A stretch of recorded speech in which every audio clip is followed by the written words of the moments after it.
मैं हूं पारस मसरूर और हम आपके सामने हाजिर हैं शब्बीर तो देखेगा के नए एपिसोड के साथ। हमारे साथ रहिए, क्योंकि कोई देखे न देखे, शब्बीर तो देखेगा।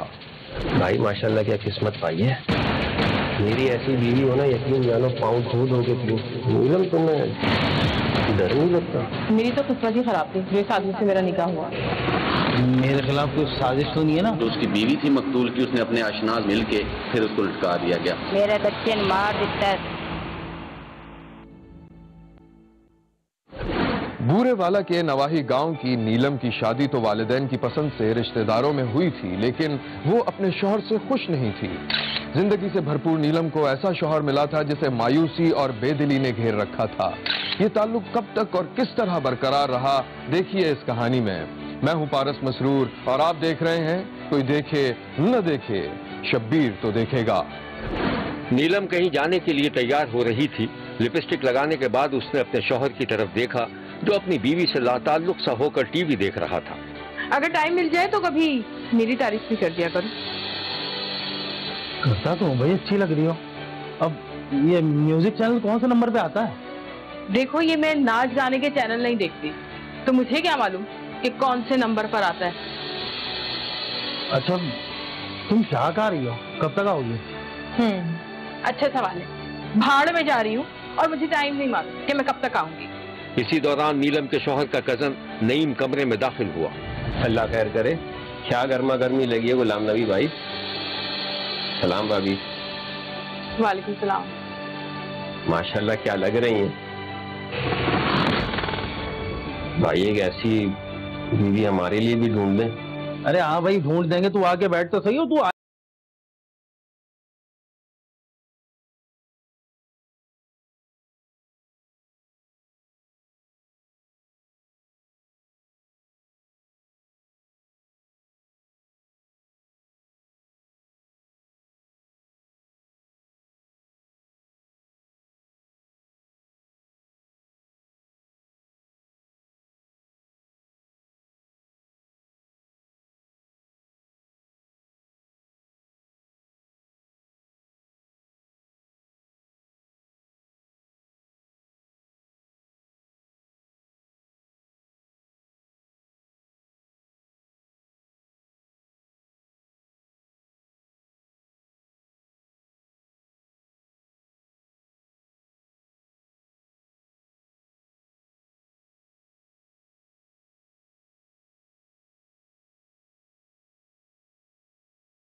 क्या परेशानी है? अरे नहीं यार,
आता जाता था। ये नबी तेरी चाल। शब्बीर ने देखा कि कमरे में एक तरफ टीवी चल रहा था, लेकिन उसकी आवाज बंद थी। नईम और गुलाम नबी फर्श पर बिछी दरी पर बैठे लूडो खेल रहे थे और गुलाम नबी की बीवी खाना पकाने के दौरान कमरे में आ जा रही थी। क्या हो रहा है? अरे भाभी आगे भाई, बैठो बैठो बैठो बैठो। नईम ने नीलम का हाथ पकड़कर खींच लिया। अरे नहीं यार, तुम लोग खेलो ना। चलो ना। अच्छा चलो ठीक है। वाह क्या बात है भाभी, देखा क्या बात है, आपके खूबसूरत हाथों की छे आ गया ना। अब तो हम इनका पासा पलट के रखें। हाँ वैसे इनका पासा पलटा जा सकता है बीबी। देखता हूँ अभी तुम लोगों को। हम भी दिखा देंगे। ये ले भाई, मेरी बारी। बस भाई अब मैं बोर हो गया, मेरा दिल नहीं कर रहा, मैं नहीं कर रहा। भाभी खाने का क्या सीन है? 10 मिनट में तैयार है। अच्छा तो मैं काम करता हूँ, मैं प्लेटें लगा लेता हूँ। हाँ ठीक है, तुम प्लेट्स लगाओ। नईम बहाने से उठकर सहन में चला गया। चलो फिर रखो इसको, समेटो। नीलम तुम्हें डर नहीं लगता? किस बात का? तुम्हारे शौहर को किसी दिन शक हो गया तो? होता है तो हो जाए, मेरी तो किस्मत ही खराब थी जो इस आदमी से मेरा निकाह हुआ। सच पूछो तो मेरा निकाह तुमसे होना चाहिए था। हाँ सोचता तो मैं भी यही है। अच्छा एक बात बताओ, मैंने तुम्हारे पसंद के कपड़े पहने हैं और तुमने अभी तक मेरी तारीफ नहीं की। भाई बड़े जबरदस्त लग रहे हैं, बहुत अच्छे लग रहे हैं। कल रातों की नींदें उड़ा के रखी है मेरी। अच्छा अब खाना ले आओ, इससे पहले कि तुम्हारा शौहर आके हम दोनों को खा जाए। क्या बात है भाई, बड़े क्या क्या लग रहा है। बस आपकी बीवी को जो है ना कॉमेडियन होना चाहिए था। हाँ। अच्छा ठीक है, मैं खाना लेकर आती हूँ। नहीं खाना। अच्छा ठीक। ये तो समेट दो। गुलाम नबी की अपनी खूबसूरत और जवान बीवी से बेतवज्जुही ने उसे किसी और का बना दिया। शौहर को यकीन हो चला था कि उसकी बीवी उसकी नहीं रही, लेकिन वो उसे उसके रास्ते पर चलने से रोकने की पोजीशन में नहीं था। यहाँ तक कि गुलाम नबी की बीवी ने साफ कह दिया था कि या तो शौहर तलाक दे दे या वो जो कुछ कर रही थी उसे बर्दाश्त करे। नीलम अपने शौहर और मुबैना आशना के लिए चाय लिए खड़ी थी। ये लीजिए भाई गरम गरम चाय। वाह भाभी क्या खुशबू आ रही है। खुशबू तो वाकई बहुत अच्छी है। हाय आपको भी खुशबू आ रही है? मैं तो ये समझ रही थी कि आपकी नाक बंद होगी। अच्छा सुनो। हाँ यार मुझे तुमसे बात करनी है। जी भाभी बोलो। इनके सामने नहीं तो फिर? यार तुम आओ, जल्दी आओ, मुझे जरूरी बात करनी है। आ जाओ। हाँ आया। एक मिनट। क्या भाई मेरे खिलाफ कोई साजिश तो नहीं है ना? अरे भाई बेफिक्र रहें आप, मेरे होते हुए कोई भी साजिश कामयाब नहीं होगी। देख ले भाई। बेफिक्र रहो, मैं बात सुन के आता हूँ।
सालना हक हक हो जाए। पुलिस ने इस केस की जो तफसील बताई थी वो ये है जो मुल्जमान थे उनको भी गिरफ्तार किया।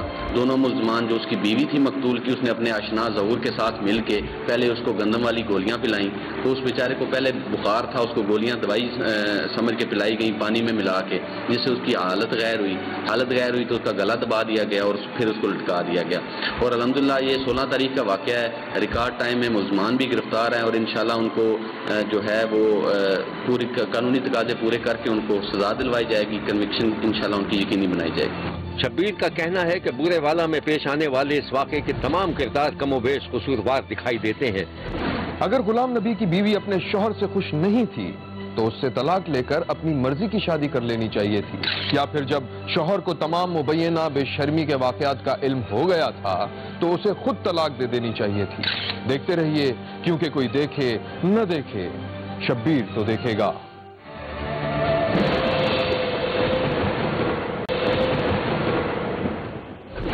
किसी औरत के लिए तन्हा जिंदगी गुजारना जितना कल मुश्किल था आज भी है। खुशाब के इलाके हडाली की बशीर फातिमा ने भी तन्हा होकर कैसी कैसी जहनी अजियतों का सामना किया, इस कहानी में देखिए। मैं हूं पारस मसरूर और आप देख रहे हैं कोई देखे न देखे, शब्बीर तो देखेगा। वो एक बड़ा सा खूबसूरत घर था। बशीर फातिमा सीढ़ियों से उतर रही थी, जहां सजे सजाए लाउंज में बशीर फातिमा के वालिदैन नाश्ते की मेज पर बेटी का इंतजार कर रहे थे। अस्सलाम वालेकुम अम्मा अब्बा। वालेकुम अस्सलाम। अरे बेटा, कब से नाश्ते पे तुम्हारा इंतजार हो रहा है, कहाँ रह गई थी? नूर मोहम्मद, चाय लेकर आओ भाई। क्या हुआ अब्बा, आपका मूड क्यों ऑफ है? अरे भाई, हमारा तो मुंह ही ऐसा है, बताओ ना इसे। सुकून से नाश्ता करने दो, बता दो। वैसे खैरियत है, कोई खास बात है? अरे भाई, अपनी माँ से पूछो। अरे नूर मोहम्मद, यार चाय बना रहे हो या यखनी बना रहे हो? अब सर पे क्या खड़े हुए हो, टेबल पे रखो चाय।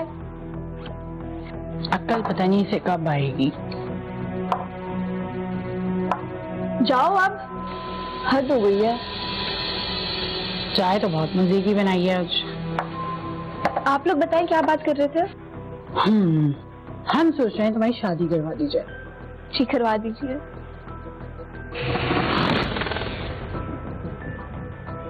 अरे ये लड़की कितनी बेशर्म है। इसमें बेशर्मी की कौन सी बात है?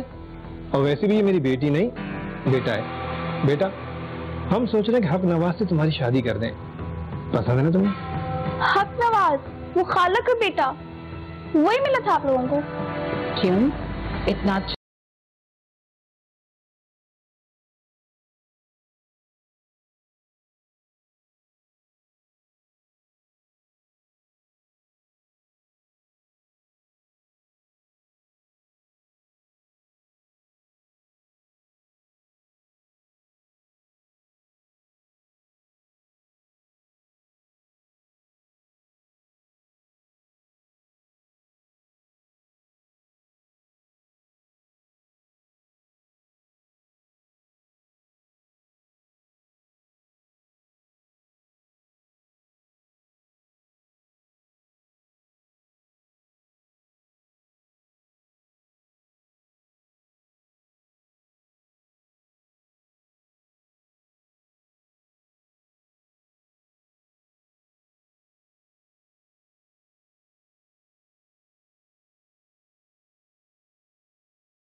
फिर मना क्यों किया?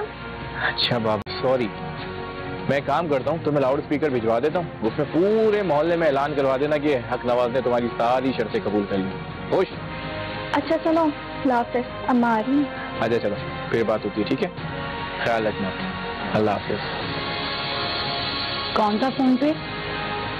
आपकी बहन का बेटा। कौन, हक नवाज? जी। उसने कॉल की थी? जी बिल्कुल, उसी ने फोन किया था। सवाल ही पैदा नहीं होता, जरूर तुम्ही ने उससे तंग किया होगा। खैर, मैं खाला की तरफ जा रही हूँ, थोड़ी देर में आ जाऊंगी। अच्छा अम्मा, वो हक नवाज मिले तो उससे कुछ पूछिएगा मत, खाला ऐसी पता नहीं क्या सोचेंगी।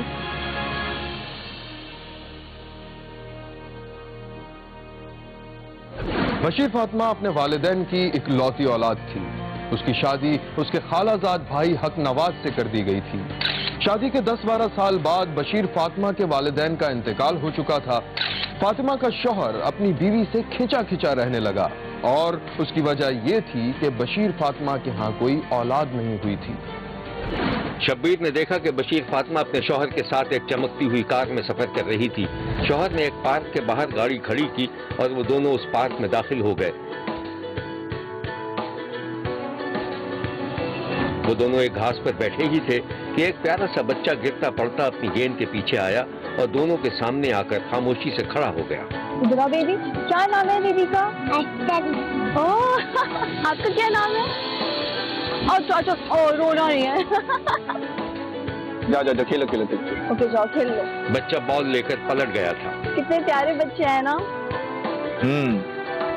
फातिमा, मैं सोच रहा हूँ काश ये बच्चे हमारे हो। तो ऐसे ही हमारी शादी को काफी साल हो गए। तुम्हें नहीं लगता कि हमारी जिंदगी कितनी सुनी सुनी सी और वीरान सी गुजर रही है? इसमें मेरा क्या कसूर है? इलाज में आप यकीन नहीं रखते, मैं और क्या कर सकती हूँ? ठीक है, अगर मैं यकीन नहीं रखता तो तुम दिखा दो ना अपने आप को डॉक्टर को। क्या मतलब, आप मुझ में ऐप निकाल रहे हैं? मैं एक जनरल सी बात कर रहा था, इसमें ऐप कहाँ से आ गई? तुम तो बात का बतंगड़ ही बना देती हो। नहीं, मैं काफी दिनों से महसूस कर रही हूँ आप मुझे कसूरवार ठहरा रहे हैं। अगर आपको इतनी प्रॉब्लम है ना मुझसे, तो आप दूसरी शादी क्यों नहीं कर लेते? कम से कम आपको बाप बनने की खुशी तो नसीब होगी। वैसे आइडिया बुरा नहीं है तुम्हारा, लेकिन एक बात बताओ, क्या तुम दूसरी वाली से लड़ाई तो नहीं करोगी? क्या मतलब लड़ाई? मैं आपके साथ रहूंगी तो लड़ाई होगी ना। फातिमा, ये तुम्हें अचानक क्या हो जाता है? मैं तो बस वैसे ही बच्चों को देख के। चलें उठे यहाँ से, मुझे नहीं और यहाँ रहना। तो तुम पागल तो नहीं हो गई हो? मैं तो वैसे ही एक बात कर रहा था, बच्चों को देख के तुम हो के आपे से बाहर होती जा रही हो। चलें ठीक है, उठे यहाँ से, चलते हैं। मुझसे और मजीद मुनाफिकत बर्दाश्त नहीं होती। आहिस्ता बोलो, तमाशा मत बनाओ लोगों के सामने। उठो, चल।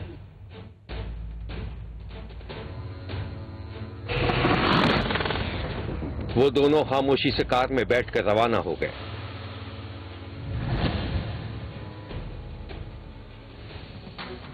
बांझपन के ताने की वजह से फातिमा का दिल अपने शौहर से उचाट हो गया था और फिर बात इतनी बढ़ गई कि उसने अपने शौहर से खुला ले ली और अपने घर लौटकर तन्हा जिंदगी बसर करना शुरू कर दी।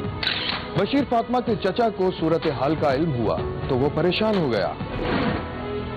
बशीर फातिमा घर के गार्डन में आराम कुर्सी पर अखबार पढ़ रही थी और मुलाजिम साइड टेबल पर उसके लिए चाय रखकर वापस जा रहा था कि दरवाजे की घंटी की आवाज आई। बशीर फातिमा ने चाय की चुस्की लगाई ही थी कि फातिमा का चचा गार्डन में आ गया। अरे चचा जान, आप? अस्सलाम वालेकुम। वालेकुम अस्सलाम। कैसे हैं आप? बैठिए ना। नूर मोहम्मद, चचा जान के लिए चाय लेके आओ। कैसे हैं आप चचा जान? अरे हमारी छोड़ो, ये बताओ कि हम तुम्हारे बड़े हैं कि नहीं? कैसी बात कर रहे हैं आप? चचा जान, आप जानते तो हैं आप मेरे पापा की जगह हैं। तो बेटा, इतने मामला खराब होने के बाद इतना बड़ा डिसीजन तुमने ले लिया और हमसे मशवरा तक नहीं किया तुमने? चचा जान, मैं आपको क्या बताऊं, जल्दबाजी में मुझे कुछ समझ नहीं आया, लेकिन आप यकीन करें अब मैं बहुत खुश हूँ। बेटा, हमारी तो दुआ है कि तुम हमेशा खुश रहो। तुम्हारी चच्ची ने मुझे भेजा है ये कहकर कि फातिमा को अपने साथ लेकर आना। इतने बड़े घर में मैं तुम्हें अकेला नहीं छोड़ सकता। लेकिन कुछ नहीं, अपना सामान बांधो और चलो मेरे साथ। जाओ सामान बांधो। अच्छा ठीक है, नूर मोहम्मद को चाय तो लाने दें। मैं चाय पी लूंगा। तुम भी कमाल करती हो, इतना बड़ा घर है कोई बात नहीं, आप चाय पिए। फातिमा का चचा उसे अपने घर ले गया था। फातिमा का बाप अच्छी खासी जायदाद फातिमा के नाम कर गया था, इसलिए फातिमा को कोई परेशानी नहीं थी। मगर चचा के घर जाते ही ये जायदाद उसके लिए परेशानी का बायस बन गई। शब्बीर ने देखा कि फातिमा के दो चचाजाद भाई आपस में खुसर पुसर कर रहे थे। भाई तुझे मालूम है कि ताया अबू फातिमा को कितनी जायदाद देके गए हैं? हाँ हाँ मुझे मालूम है, करोड़ों की जायदाद है। मैं तो सोच रहा हूँ कि अब्बू से बात करके फातिमा से शादी कर लेता हूँ। पागल हो गया है क्या? खुला याफ्ता है यार वो। फिर तो हमें क्या फर्क पड़ता है, हमारे पास तो पैसे और जायदाद आएगी ना। बात तो समझ। वैसे आइडिया तो अच्छा है, तो तुम बात करके देखो अब्बू से। चलो अब्बू से आज मैं बात करता हूँ और बात करके देखते हैं। फातिमा की जायदाद की लालच में शादी का ख्वाहिशमंद कजन उस वक्त शदीद परेशान हो गया जब एक पड़ोसन ने फातिमा का कहीं रिश्ता लगा दिया और फातिमा ने भी हामी भर ली थी। शब्बीर ने देखा कि फातिमा की चची चचा और उसके दोनों कजन फातिमा के साथ बैठे हुए थे। अरे बच्चों, हमारी बहन का रिश्ता तय हो गया, सब मुबारकबाद दो। और आज भाई और भागवत के लोग इतना खुश होगी, तो तुम बैठे क्यों? जाओ जाकर मिठाई लेकर आओ। अम्मा मिठाई भी आ जाएगी। फातिमा बहुत बहुत मुबारक हो तुम्हें। क्यों ना इस खुशी के मौके को हम सब मिलकर एंजॉय करें? क्यों ना खाना खाने चलें बाहर? अरे ये तो बहुत अच्छा आइडिया है, चलो। नेकी और पूछ चलो भाई। उस रोज फातिमा के कजन्स बहाने से फातिमा को खाना खिलाने के लिए घर से बाहर ले गए, फिर उसे एक नहर में धक्का दे दिया और फिर खुद ही थाने पहुंचकर कजन की गुमशुदगी की रिपोर्ट दर्ज करा दी। पुलिस ने तफ्तीश की तो भांडा फूट गया और दोनों कजन कत्ल के इल्जाम में गिरफ्तार कर लिए गए। फातिमा की लाश भी नहर से बरामद कर ली गई। ये है वो मनाजिर जब इमदादी टीमें फातिमा की लाश तलाश कर रही थी और ये है लालची मुल्जिमान। पुलिस ने इस केस के बारे में जो कुछ बताया था वो ये है। एक तो ये पहलू है कि इसमें 3 दिन के बाद जो है कंप्लेनेंट हमारे पास आके वो दर्ज करवा रहे थे अपना जो मसला था, तो उससे ही शुरू से ही पुलिस के जहन में एक सवाल ने जन्म ले लिया कि भाई क्यों घर वालों ने इतना डिले किया।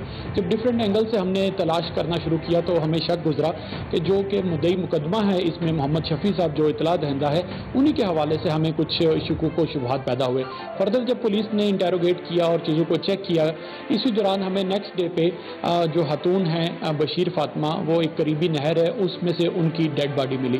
जब डेड बॉडी मिली तो फर्दर इस बात को हमारा जो शक था उसको तकवीत मिली कि ज़रूर इसमें कुछ ना कुछ घर वालों से रिलेटेड मसले मसाइल हैं। इस बात पे हमने उनके चचाजाद 2 भाई हैं जो उनको जब शामिल तफ्तीश किया तो उन्होंने दौरान तफ्तीश इस बात का इकरार किया कि उन्होंने अपनी कज़न को जो है वो उसको कत्ल करके उसकी लाश को नहर में फेंक दिया था।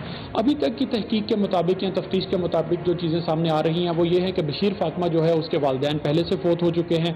उसकी शादी पहले 13 साल पहले हुई थी, जिसके हस्बैंड के साथ वो ऑलरेडी अलहदगी इख्तियार कर चुकी है, खुला ले चुकी है, इसके कोई औलाद भी नहीं थी। लेकिन उसके नाम पे कोई तकरीबन 50-55 एकड़ के करीब ज़मीन है और अभी ये एक्सपेक्ट किया जा रहा था कि ये शायद किसी दूसरे बंदे से शादी करने जा रही है। तो अभी तक के हालात के मुताबिक ऐसे लगता है कि शायद जायदाद के लालच में आके या इसी तरह रिश्ते के हवाले से शायद कोई मसला होगा जिसकी बिना पे उसको उसके कजन्स ने कत्ल कर दिया। शब्बीर ने खुशाब में पेश आने वाले इस अफसोसनाक वाक़े की मजम्मत की है और फातिमा के कातिलों को इबरतनाक सजा देने का मुतालबा किया है। देखते रहिए, क्योंकि कोई देखे न देखे, शब्बीर तो देखेगा। सोशल मीडिया पर आए रोज अजीबो गरीब वीडियोस वायरल होते हैं। इन वीडियोस में बाज औकात इंसानों की जानिब से अंजाम दिए गए खतरनाक और तकरीबन नामुमकिन कारनामे दिखाए जाते हैं। नीचे दरिया और ऊपर 2 किनारों के दरमियान रस्सी बांधकर उन पर चलना, एक पहिए की मोटरसाइकिल चलाना और इस तरह के दीगर कारनामे निगाह से गुजरते रहते हैं। शब्बीर ने लाहौर में एक मेले का समा देखा है जहां बच्चे, बड़े, बूढ़े और औरतें ज़ौक़ और शौक से शिरकत कर रही थीं। मेले में जो चीज तवज्जो का मरकज बनी हुई थी वो था मौत का कुआं।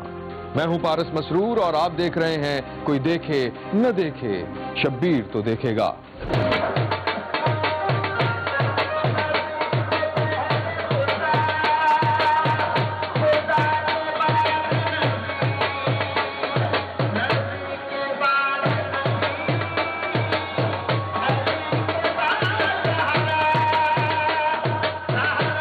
शब्बीर जब लाहौर की एक मुजाफाती बस्ती में पहुंचा तो उसने देखा कि एक मेला लगा हुआ था। स्टॉल पर चीजें बिक रही थी। पस मंजर में गाने और कव्वालियां चल रही थी और जो लोग वहां दिखाई दे रहे थे उनका रुख मौत के कुएं की तरफ था। मौत का कुआं कोई ऐसी चीज तो नहीं जो पहली बार पाकिस्तान आई हो। ये कुआं मुल्क के कमोबेश हर छोटे बड़े शहरों कस्बों में लगाया जाता रहा है। कराची में 30-40 बरस पहले मकसूद गोलेवाला का नाम किसने नहीं सुना होगा। इसी तरह ईरानी लक्की सर्कस भी खासा मशहूर रहा है। इन सर्कसों और मेलों में मौत का कुआं, जिसमें एक गोल लकड़ी के बनाए गए कुएं में मोटरसाइकिल और कभी कभी छोटी कार भी चलाने का मुजाहरा किया जाता रहा है और तमाशाई कुएं की मुंडेर पर खड़े होकर खतरनाक खिलाड़ियों को दाद देते रहे हैं। लाहौर की एक मुजाफाती बस्ती में जो मौत का कुआं लगाया गया था उसमें कोई ऐसी बात थी जो सबसे मुख्तलिफ थी और लोगों की हैरानी का बाइस बनी हुई थी। शब्बीर ने देखा कि कुएं के बाहर कुएं का मैनेजर लाउड स्पीकर पर लोगों को जल्द से जल्द टिकट खरीदने के लिए कह रहा था और लोग मौत के कुएं में झांकने के लिए बेताब थे। मोटरसाइकिल खू के अंदर दमन सवारी के नाल प्यारे पाकिस्तान की बात पागल बच्ची फातिमा नूर की मौत और जिंदगी के नाल खेल के दिखाई है दी। इस मौत के कुएं में जो शख्स मौत की आंखों में आंखें डालकर बरसों से मोटरसाइकिल चला रहा था उसका नाम मुनीर अहमद है। उसकी कोई औलाद नरीना नहीं, 2 बेटियां हैं और बड़ी बेटी की उम्र सिर्फ 12 बरस है। शब्बीर ने देखा कि मुनीर की 12 साला बेटी फातिमा नूर भी वहां मौजूद थी, जो एक कुर्सी पर आराम से बैठी मोबाइल फोन से दिल बहला रही थी। वो बचपन से ही अपने बाप को ये खतरनाक काम करते देख रही थी और जब उसे जरा शऊर आया तो शायद उसने सोचा हो कि वो अपने बाप के साथ साथ रहा करेगी और उसे मोटरसाइकिल चलाते देखेगी। फातिमा का बाप जब कुएं में मोटरसाइकिल चलाता तो उसकी छोटी सी बच्ची के लबों पर बाप की खैरियत और आफियत के लिए दुआ मचलती रहती। फातिमा को देखकर शब्बीर को लगा कि वो स्कूल जाती होगी और फारिग वक्त में बाप के साथ मौत के कुएं में वक्त गुजारती होगी, लेकिन पता चला कि फातिमा का पढ़ाई में कभी दिल नहीं लगा और वो भी अपने बाप को मोटरसाइकिल चलाता देखकर उसी के नक्शो कदम पर चलना चाहती थी। फातिमा के चेहरे को देखने से ही पता चल रहा था कि वो एक बेखौफ, बाहिम्मत और हौसलामंद बेटी है। फातिमा का ज़ौक़ शौक देखते हुए उसके बाप ने उसे 7 बरस की उम्र ही में मोटरसाइकिल चलाना सिखा दी थी। जैसे जैसे फातिमा बड़ी होती गई, मौत के कुएं में मोटरसाइकिल चलाने का शौक भी बढ़ता चला गया और फिर एक दिन फातिमा के बाप ने अपनी कमसिन बच्ची की ये ख्वाहिश भी पूरी कर दी। लाहौर में लगाए जाने वाले मौत के कुएं में अवाम की दिलचस्पी का सारा राज ये था कि उसमें 12 साला बच्ची मौत की दीवारों पर रक्स करके रिज़्क़ हलाल कमा रही थी। यही वजह थी कि लोग एक 12 साला बच्ची को मौत के कुएं में मोटरसाइकिल चलाता देखने के लिए वहां जोख दर जोख आ रहे थे। उस दिन शब्बीर खुद मौत के कुएं के अंदर मौजूद था, जहां फातिमा अपनी मोटरसाइकिल के साथ खड़ी थी और शो शुरू होने का इंतजार कर रही थी। ये कुआं, जैसा कि आप देख सकते हैं, मजबूत लकड़ी के फटलों से बनाया गया है, जिसके बीचों बीच एक लंबा सा बांस नस्ब है और मुंडेर पर तमाशाई पहुंच चुके हैं। शब्बीर ने देखा कि फातिमा के बाप ने अपनी बेटी को मोटरसाइकिल पर बिठाया और फिर मौत का रक्स शुरू हो गया। पलक झपकते में मोटरसाइकिल दायरावार घूमने लगी, रफ्तार ज्यादा से ज्यादा तेज होने लगी। मोटरसाइकिल का हैंडल 12 साला बच्ची फातिमा के हाथ में था। उसके पीछे बाप ने दोनों हाथ फजा में बाहर निकाले हुए थे। फिर फातिमा ने भी दोनों हाथ छोड़ दिए और मोटरसाइकिल तेज रफ्तारी से मौत के कुएं में गश्त करती रही। ये एक दिलचस्प लेकिन दिल दहला देने वाला खतरनाक मंजर था। ये सोचकर ही बदन में लहू जम जाता कि अगर खुदा न खास्ता तवाज़ुन बिगड़ा या फिर मोटरसाइकिल में कोई खराबी पैदा हो गई तो खतरे के खिलाड़ियों का बचना शायद ही मुमकिन हो सके। ये मनाजिर देखिए और इन खदशात को आप खुद भी महसूस करके देखिए।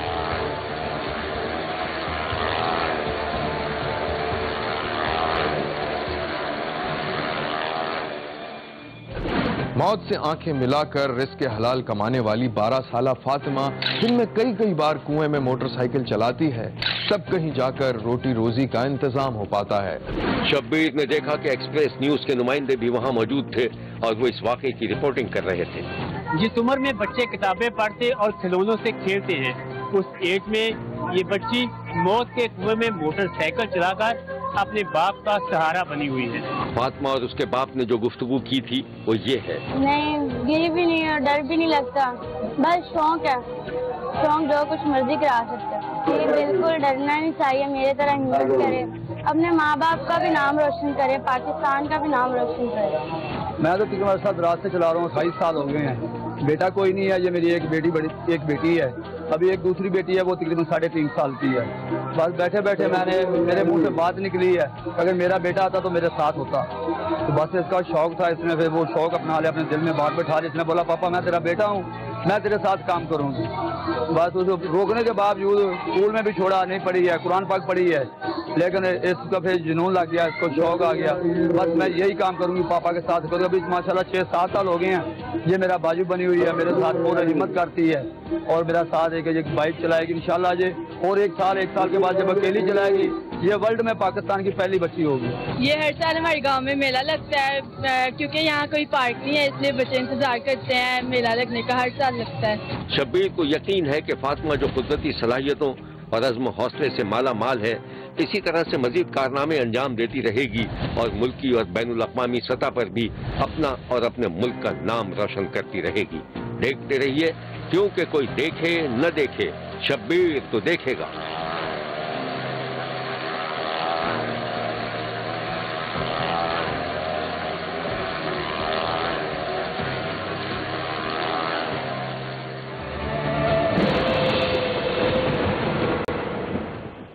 भावल नगर की तहसील फोर्ट अब्बास के नवाही गांव 213-9R में इंतहाई अफसोसनाक वाकया पेश आया है, जिसमें 8वीं जमात के एक तालिब इल्म ने खुद को गोली मारकर हलाक कर दिया था।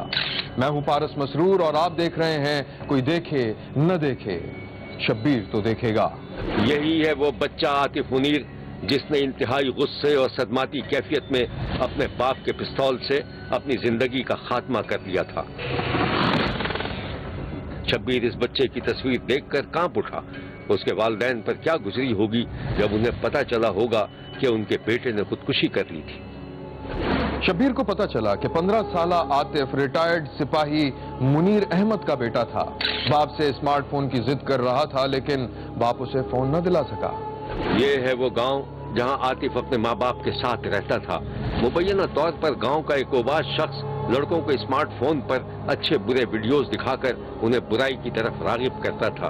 आतिफ को पबजी गेम्स की आदत डालने वाला भी मुबैना तौर पर यही शख्स था। आतिफ के घर को देखने से ही अंदाजा हो जाता है कि बाप की गुर्बत का क्या आलम होगा। बाप ने बेटे को समझाया कि वो मैट्रिक कर लेगा तो वो उसे फोन ला देगा, मगर आतिफ की समझ में बाप की मजबूरी ना आ सकी। माँ बाप ने उसे लाख समझाया कि बेटा, उनकी 5 बेटियां और 3 बेटे हैं, उनका ही खर्चा पूरा करना मुश्किल है, तो इतना महंगा स्मार्टफोन कहाँ से दिलाया जा सकता है। मगर आतिफ पर तो एक ही धुन सवार थी और फिर एक दिन उसने जो कुछ किया वो पुलिस की ज़बानी आप खुद ही सुन लीजिए। वो कह रहा था कि मेरा बेटा जो है वो 8वीं क्लास में पढ़ता था, वो कहता था टच मोबाइल मुझे चाहिए। मैंने कहा कि मैं गरीब आदमी हूँ, आप मैट्रिक कर लें, उसके बाद टच मोबाइल आपको लेकर दूंगा। वो अंदर गया है, मेरा लाइसेंसी पिस्टल लेके उसने अपने आप को फायर मार लिया, जिससे उसकी डेथ हो गई। हॉस्पिटल लेके आए, हमने उसका पोस्टमार्टम करा के जो कानूनी कार्रवाई है उसका आगाज कर दिया। शब्बीर मरहूम आतिफ के घर पहुंचा तो उसके बाप और छोटे भाई बहन दिखाई दिए जो इंतहाई उदास थे। मेरा बेटा मेरे को मोबाइल मांगता थे, मैं उन्होंने क्या पुत्र 10 कर ला, बाद मैं मोबाइल लैके दे दूंगा। उसने बस अंदर गया, अंदर मेरा लाइसेंसी वो हार्डवेयर पिया से उन्हें वो चुक के अपने आप दिल पे फायर मार दिया। उस तो बाद चुक के मैं अस्पताल फुलाबाद लै गया, वो इतनी दम दे चुका थी। किसी ख्वाहिश के पूरा न होने पर खुदकुशी जैसे बड़े कदम के बारे में शब्बीर को एक माहिर नफ्सियात ने जो कुछ बताया था वो ये है। उसमें सबसे बड़ी जो वजह है कि वालिदैन अपने बच्चों की प्रॉपर ट्रेनिंग नहीं करते। वालिदैन को चाहिए कि वो बच्चों की एडोलेसेंस से ही, यानी कि बलूगत से ही उनकी जो साइकोलॉजिकली और उनकी जो सोशली, मेंटली और रिलीजियसली उसकी जो ट्रेनिंग है वो बच्चे को वो प्रॉपरली दे देनी चाहिए और उसको शुरू कर देना चाहिए इन द बिगनिंग। वालिदैन देखते रहते हैं, बच्चा बड़ा हो जाता है, फिर वो कहते हैं जी बच्चा बात नहीं मानता, हमारा नाफरमान हो गया है। लेकिन अगर वो बच्चों को प्रॉपर ट्रेन करें, उनकी प्रॉपर जो उसकी ट्रेनिंग उसकी करें तो वो और उसको प्रॉपर टाइम दें। असल में बड़ी बात यह है कि बच्चों को वालिदैन प्रॉपर टाइम भी नहीं देते। वालिदैन जो है वो उसका वालिद सुबह घर से निकलता है, वो ऑफिस में चला जाता है, वालदा वो टीचर है वो स्कूल चली जाती है और पीछे से बच्चा जो है वो अपना वो सारा दिन मोबाइल पे गेमें खेलते हैं, कार्टून देखते हैं और जो वो ट्रेनिंग वो मोबाइल से ले रहा होता है और वो ही सारी ज़िंदगी उसके जहन में फिर वो नक्श होता चला जाता है और फिर उसके लिए इन सारी चीज़ों के लिए वो नहीं देखता कि मुझे मेरे लिए सही क्या है, मेरे लिए गलत क्या है। जो उसने मोबाइल से सीखा होता है वही उसके लिए उसकी प्रॉपर ट्रेनिंग होती है। इस अफसोसनाक वाक़े की खबर के बाद शब्बीर की आंखों के सामने बार बार उस कमसिन तालिब इल्म की सूरत उभर रही है। इस बच्चे को माँ बाप जितना समझा सकते थे उन्होंने समझाया, लेकिन घर के बाहर के जहरीले माहौल के असर से न बचा सके। देखते रहिए, क्योंकि कोई देखे न देखे शब्बीर तो देखेगा। यहाँ हमारे प्रोग्राम का वक्त खत्म हुआ। अगले हफ्ते फिर हाजिर होंगे इसी वक्त सिर्फ एक्सप्रेस न्यूज पर। देखना मत भूलिएगा, क्योंकि कोई देखे न देखे शब्बीर तो देखेगा। अगर आप अपने इर्द गिर्द होने वाले किसी गैर मामूली वाक़े से शब्बीर को आगाह करना चाहते हैं तो SMS करें SAB लिखकर स्पेस दें और अपना मैसेज अपने शहर और नाम के साथ 247 पर भेज दें। फैक्स करने के लिए हमारा नंबर है 021-3580-3820। खत लिखने के लिए हमारा पता है 5 express way of Korangi road, Karachi. Express news Shabbir तो देखेगा।